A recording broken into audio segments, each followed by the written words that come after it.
Hello, my name is Leah, and I'm here today to introduce you all to our study replication project. I and four other group participants will be discussing the use of habit reversal to decrease failed pauses in public speaking. Here we have the agenda. We're going to be going over introduction, participants, purpose, background, materials, behavioral definition, data collection method, public speaking questionnaire results, how do we do it from baseline to post-intervention, IOA and treatment fidelity, results, and social validity. To get us started, briefly, what is a filled pause? A filled pause is merely the utterance of things like and throughout speaking, as well as tongue clicking and the misuse of the word like. You might be thinking, what about filled pauses is considered a habit, making habit reversal an effective intervention and decreasing the behavior? The original study to our replication written by Mancuso and Miltenberg in 2015 compared stuttering to filled pauses due to the repetitive nature and the disruptive impact that they both have on speaking. Past studies will be discussed in more detail by Ashley momentarily. They indicate that there has been success using habit reversals to decrease a multitude of other behaviors, including stuttering. The results of the original study suggest that the use of habit reversal does decrease the use of filled pauses in public speaking. And each of the 6 participants in the original study engaged in high rates of habit within the baseline phase, yet had an immediate change of high magnitude directly following the implementation of intervention, where within post-intervention, only one of the 6 participants required a booster session for the maintenance of the decreased habit. Tiffany will further discuss the dynamics of the intervention from start to finish later in the presentation. So without further ado, let's get to know the participants of our replication and see what habit reversal did for the use of filled pauses in their public speaking. Here you have it. We consist of being 5 females, age range 24 to 28, all enrolled in graduate studies at Ball State University for ABA, living throughout various areas of Indiana and Illinois with no existing diagnosis or history of the use of habit reversal intervention. As I mentioned a couple of minutes ago, I'm Leah, and my picture can be found on the far left here. Moving over to the right, you're able to see Chelsea. Moving once more over is Alexa, although she does go by Lexi. Now, once again, moving to picture to the right is Ashley, and on the furthest right, you're able to see Tiffany.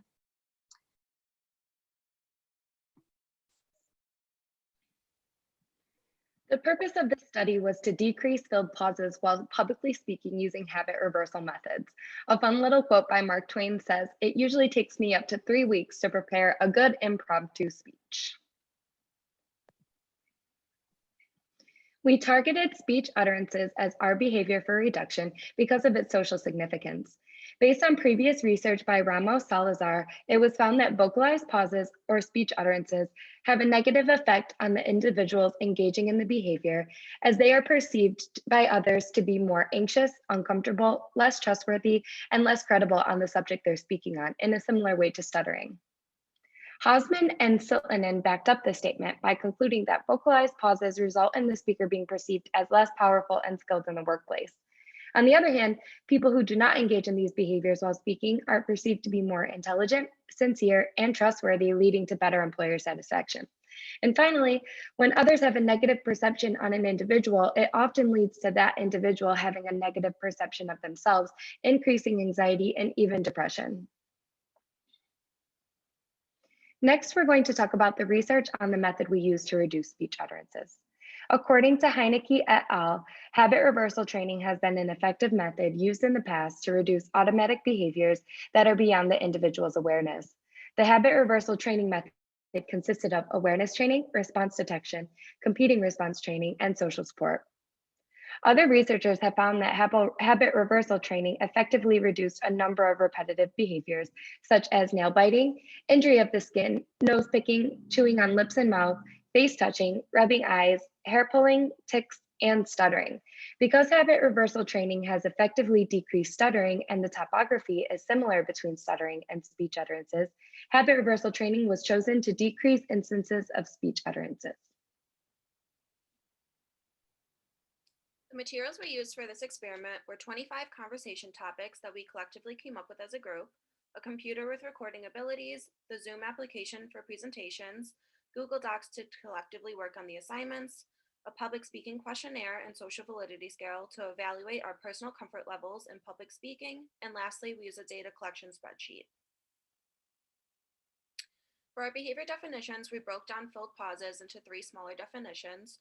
For filler language, the speaker uttering a syllable such as ah, or, as well as tongue clicking and the misuse of the word like.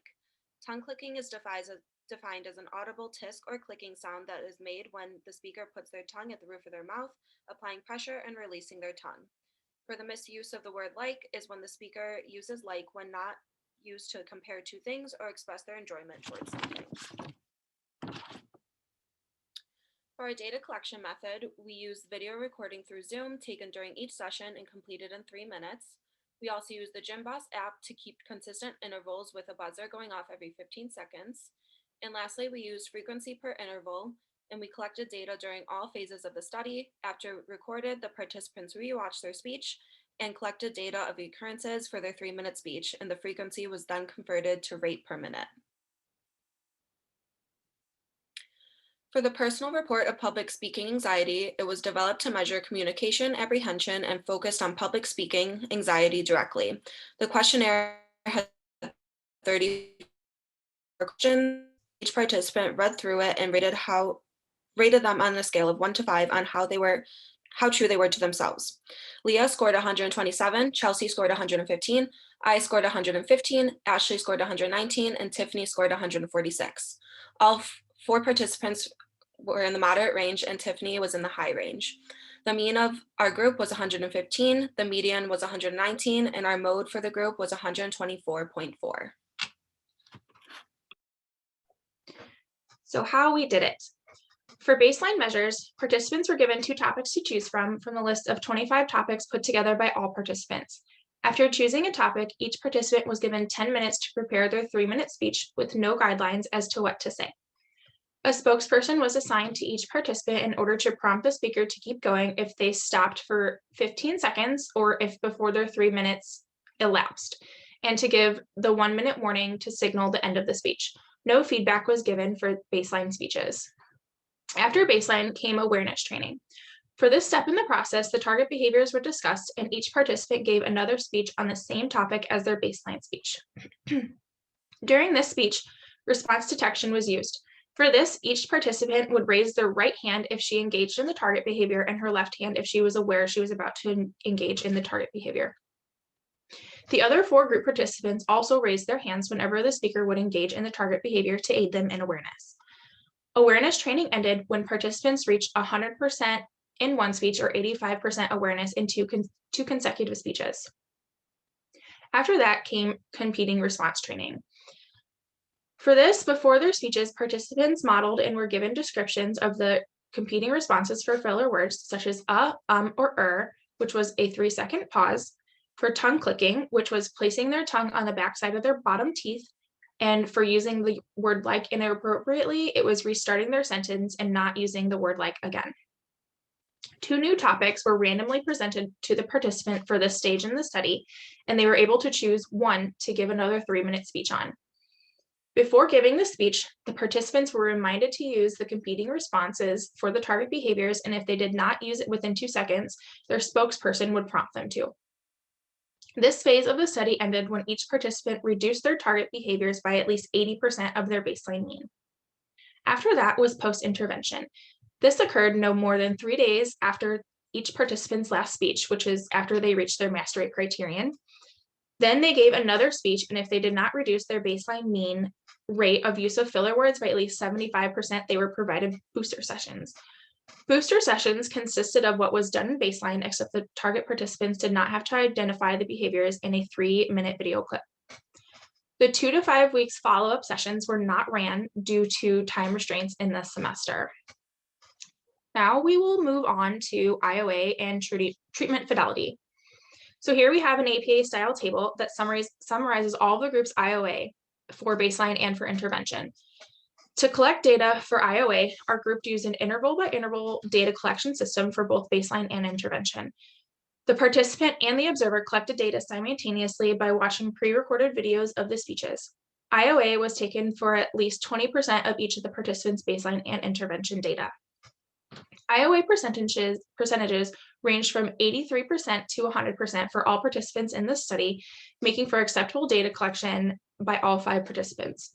If 80% agreement was not reached between observer and participant, then the operational definition of the target behavior would have been discussed and the data would have been retaken until 80% was agreed upon. For our fidelity summary, in order to maintain treatment fidelity, all participants were made sure to be knowledgeable on the operational definitions of the target behaviors as well as the procedural method used.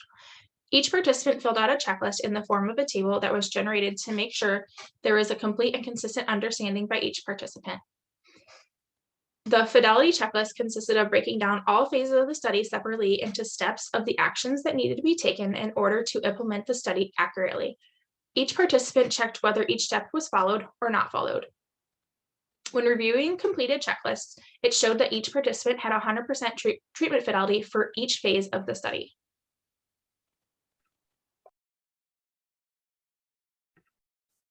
I will now be talking about the results of our replication. The results showed that habit reversal greatly reduced field pauses and public speaking for 4 out of 5 of our participants. One participant required no further intervention, and this will be explained in greater detail later in the presentation. Results for post-intervention showed that all participants maintained 75% of their baseline mean. Previously mentioned, awareness training was completed after the stabilization of baseline and prior to competing response training.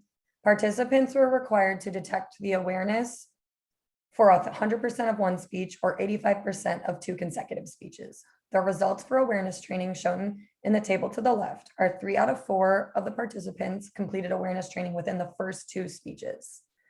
Following awareness training was competing response intervention. Included in this presentation are the tables and graphs depicting baseline, intervention, and post-intervention data for 4 out of 5 of the participants. One participant did not leave baseline, as previously mentioned. We can see here that Chelsea's baseline has a high variability at a high level. With the implementation of competing response training, Chelsea's data displays stabilization and a steady descending trend. There is a clear functional relationship across all phases. Next, we can look at Tiffany's baseline data showing a low variability at a low level. Once competing response was implemented, Tiffany's data depicts a steady descending trend. This shows a functional relationship across all the phases. When we look at Lexi's data, we see baseline at a low variability and a higher level. Immediately after competing response is implemented, there is an instant change in high magnitude, showing a functional relationship between the decrease in behavior and the intervention. Lastly, we can look at Ashley's data. Her data depicts baseline variability and no trend. Once intervention was implemented, Ashley's data also shows an immediate change of high magnitude and a functional relationship was shown across all phases. After reviewing all 4 graphs, it can be determined that habit reversal decreased field pause and public